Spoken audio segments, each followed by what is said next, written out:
Good morning प्यारे बच्चों। I am Manju Kamboj GCG रानिया। हमारा टॉपिक था फर्स्ट उत्तर शीत युद्ध काल में संयुक्त राष्ट्र संघ की कार्यवाही, जहाँ हम कहेंगे पीस इन्फोर्समेंट।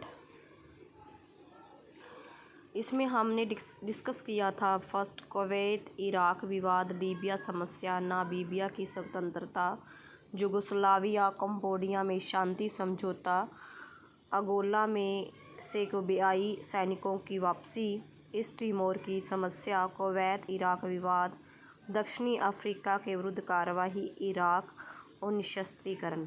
आज का जो हमारा पॉइंट रहेगा वो रहेगा परमाणु शक्ति का शांतिमय उद्देश्यों के लिए प्रयोग। अगर मैं इसकी बात करूं तो यूएनओ की एक ये महत्वपूर्ण उपलब्धि थी कि परमाणु शक्ति जो है उसका प्रयोग किस लिए किया जाए, केवल शांतिमय उद्देश्यों के लिए किया जाए, ना कि युद्धों के लिए। परमाणु बम बनाए भी जाए लेकिन वो किस लिए बनाया जाए, ताकि शांति स्थापित हो सके, ना कि युद्धों को बढ़ावा देने के लिए प्रत्येक कंट्री जो है परमाणु बम्बों का क्या करे, प्रयोग करे। इस उद्देश्य की प्राप्ति के लिए यूएनओ ने जो है 1955 में अंतर्राष्ट्रीय तकनीकी सम्मेलन बुलाया। यानी कि यूएनओ संयुक्त राष्ट्र संघ जो था उसने जो है परमाणु शक्ति का प्रयोग किस प्रकार किया जाए या किस प्रकार ना किया जाए, उसके लिए एक सम्मेलन का आयोजन किया, एक सम्मेलन बुलाया 1955 में। और इस सम्मेलन में क्या था कि अणु शक्ति का जो प्रयोग किया जाएगा वो केवल शांतिमय उद्देश्यों के लिए किया जाएगा। इस सम्मेलन में 73 देशों के वैज्ञानिकों ने जो है तकनीकी विशेषज्ञों ने भाग लिया। अतः परमाणु शक्ति को विकासशील कार्यों के लिए प्रयोग करने के संबंध में भी 1957 में जो है अंतर्राष्ट्रीय परमाणु शक्ति अभिकरण की स्थापना भी की गई। अर्थात हम कह सकते हैं कि 1955 में सम्मेलन बुलाया गया जिसमें 73 देशों के वैज्ञानिकों ने पार्टिसिपेट किया। इसी प्रकार 1957 में भी अंतर्राष्ट्रीय परमाणु शक्ति अभिकरण की स्थापना की गई, ताकि परमाणु शक्ति को शांतिपूर्ण उद्देश्य के लिए क्या किया जा सके, प्रयोग किया जा सके। अतः हम कह सकते हैं कि 1958 से लेकर 1964 तक जनेवा में जितने भी तकनीकी सम्मेलन हुए थे, जितनी भी टेक्निकल कॉन्फ्रेंस हुई थी, जो बुलाए गए थे, उन्होंने इसी बात पर जोर दिया कि अणु शक्ति का प्रयोग किस लिए किया जाएगा, शांतिमय और आर्थिक कार्यों के लिए किया जाएगा, ताकि विश्व से गरीबी और भूखमरी को क्या किया जा सके, समाप्त किया जा सके। उसके बाद जो हमारा अगला पॉइंट आता है वो आता है अंतरिक्ष का मानव कल्याण के लिए प्रयोग, use of space for human welfare.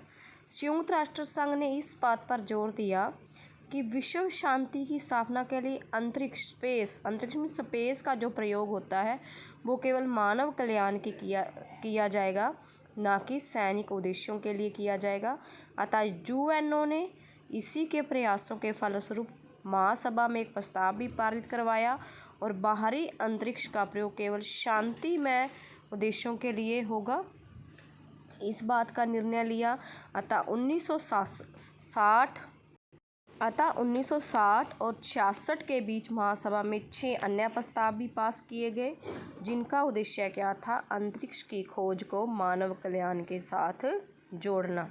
अतः सभी राज्यों को बिना भेदभाव के आंतरिक खोज का क्या करना था, लाभ दिखाना था।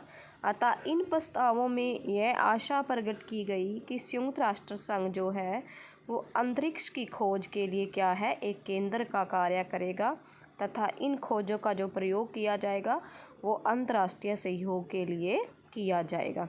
अतः यूएनओ के प्रयास स्वरूप 1967 में अमेरिका, पूर्व सोवियत संघ और इंग्लैंड ने इस संधि पर क्या कर दिए थे, हस्ताक्षर कर दिए थे। और उन्होंने यह भी स्वीकार किया कि अंतरिक्ष की खोज जो की जाएगी उसका प्रयोग केवल किस लिए किया जाएगा, मानवता के प्रयोग के लिए। अतः इस संधि के द्वारा इन राष्ट्रों ने यह भी स्वीकार किया कि अंतरिक्ष में परमाणु शस्त्रों का प्रयोग नहीं किया जाएगा और कोई भी राष्ट्र अंतरिक्ष को अपनी प्रभुसत्ता के अधीन करने का कार्य भी नहीं करेगा। अतः 1968 में वियना में भी अंतरिक्ष पर शांति के प्रयासों के प्रयोग के लिए यूएनओ ने एक और सम्मेलन बुलाया 1968 में। अतः इस सम्मेलन में भी अंतरिक्ष की खोज की वृद्धि पर बल दिया गया और अंतरिक्ष गतिविधियों को बढ़ाने के लिए अंतर्राष्ट्रीय सहयोग बढ़ाने का क्या किया गया, निर्णय लिया गया। अतः हम कह सकते हैं कि यूएनओ की भी एक सफलता थी कि अंतरिक्ष का कोई भी देश प्रयोग करता है तो वो केवल मानव कल्याण के लिए करेगा, ना कि परमाणु शक्ति को बढ़ाने के लिए या युद्धों को बढ़ाने के लिए। उसके बाद अगला हमारा पॉइंट आता है अंतर्राष्ट्रीय सहयोग, इंटरनेशनल कोऑपरेशन। अंतर्राष्ट्रीय सहयोग की बात करें तो विभिन्न राष्ट्रों के बीच सामंजस्य, एकता। संयुक्त राष्ट्र संघ एक ऐसा स्थल है जिसके 193 राष्ट्र हैं वर्तमान में। अगर बात करें तो जहाँ विश्व के महान राजनीतिक जो नेता थे वो एक साथ बैठकर अंतर्राष्ट्रीय समस्याओं का हल निकालते थे। अंतर्राष्ट्रीय समस्याओं पर क्या करते थे, विचार विमर्श करते थे। अतः यूएनओ ने विश्व के 193 राष्ट्रों को एक स्थान पर लाकर खड़ा कर दिया था। अतः सभी का उद्देश्य क्या था कि सभी राज्य मिलकर एक दूसरे की समस्याओं पर क्या करेंगे, विचार करेंगे और जो आपसी मतभेद होंगे उनको शांतिपूर्ण ढंग से सुलझाने का क्या किया जाएगा, प्रयास किया जाएगा। अतः यूएनओ ने सहायक एजेंसियां भी बनाई जो अलग अलग कार्य से आर्थिक, सामाजिक, सांस्कृतिक, वैज्ञानिक, तकनीकी सभी क्षेत्रों में विभिन्न राज्य मिलकर कार्य कर रहे हैं। इसमें उनमें सहयोग की भावना भी विकसित हो रही है। अतः हम कह सकते हैं कि आइजनहावर एक विचारक हुआ, उसने भी यही कहा था कि यूएनओ युद्ध क्षेत्र के बदले बातचीत की मेज रखने को सबसे महत्वपूर्ण मानता है कि मान लो कि देशों के बीच झगड़ा विवाद हो जाता है तो उसको अंतर्राष्ट्रीय सहयोग से क्या किया जाना चाहिए, निपटाया जाना चाहिए। अतः हम कह सकते हैं कि यूएनओ एक ऐसा केंद्र है यहाँ पर सभी सदस्य राज्य मिलकर एक दूसरे की समस्याओं पर क्या करते हैं, विचार करते हैं और उन समस्याओं को हल करने का क्या लेते हैं, निर्णय लेते हैं। उसके बाद अगला पॉइंट आता है हमारा पराधीन देशों की स्वतंत्रता। पराधीन मीन्स की जो पराधीन थे, जो स्वतंत्र नहीं थे, इंडिपेंडेंस ऑफ डिपेंडेंट कंट्री। इसमें हम बात करेंगे कि यूएनओ का एक मुख्य सिद्धांत क्या था कि विश्व के सभी देशों को क्या होना चाहिए, आत्मनिर्णय लेने का अधिकार होना चाहिए, अपना खुद का निर्णय ले वो, तथा सभी देशों को स्वतंत्रता मिलनी चाहिए। सभी देश क्या होना चाहिए, स्वतंत्र। द्वितीय विश्व युद्ध के बाद एशिया की बात करूं, अफ्रीका की हम बात करें और विश्व के अनेक देश पराधीन थे। अतः संयुक्त राष्ट्र संघ के प्रयासों के ही परिणाम स्वरूप अफ्रीका और एशियाई जो देश थे वो स्वतंत्र हुए थे। अतः यूएनओ ने 40 से अधिक राज्यों को स्वतंत्रता दिलाने में क्या करी थी, सहायता करी थी।